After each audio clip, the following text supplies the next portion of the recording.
اور جس نے بھی اپنی حاجت کا رخ تیرے علاوہ کسی اور کی طرف موڑ دیا یا کامیابی کا راز تیرے علاوہ کسی اور کو قرار دیا ہے،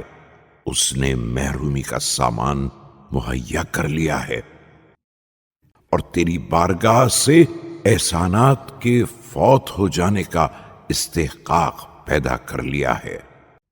خدایا، میری تیری بارگاہ میں ایک ایسی حاجت ہے جس سے میری کوشش قاصر ہے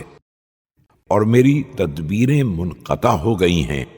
اور مجھے نفس نے ورغلایا ہے کہ میں ایسوں کے پاس لے جاؤں جو خود ہی اپنی حاجتیں تیرے پاس لے کر آتے ہیں اور اپنی ضروریات میں تجھ سے بے نیاز نہیں ہو سکتے ہیں، اور یہ خطا کاروں کی لغزشوں میں سے ایک لغزش ہے اور گناہوں کی ٹھوکروں میں سے ایک ٹھوکر ہے۔ اس کے بعد تیری یاد دہانی کے ذریعے میں خواب غفلت سے چونک پڑا اور تیری توفیق کے سہارے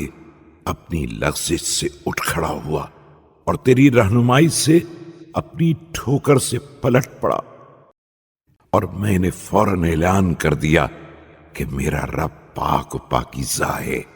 کوئی محتاج کسی محتاج سے کیسے سوال کر سکتا ہے، اور فقیر کسی فقیر کی طرف کس طرح رغبت کر سکتا ہے۔ یہ سوچ کر میں نے تیری طرف رغبت کی اور اپنی امیدوں کو لے کر تیری بارگاہ میں حاضر ہو گیا کہ مجھے تجھ پر بھروسہ تھا، اور مجھے معلوم تھا کہ میں جس کثیر کا سوال کر رہا ہوں وہ تیری عطا کے مقابلے میں قلیل ہے،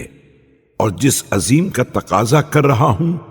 وہ تیری وسیع بارگاہ میں حقیر ہے۔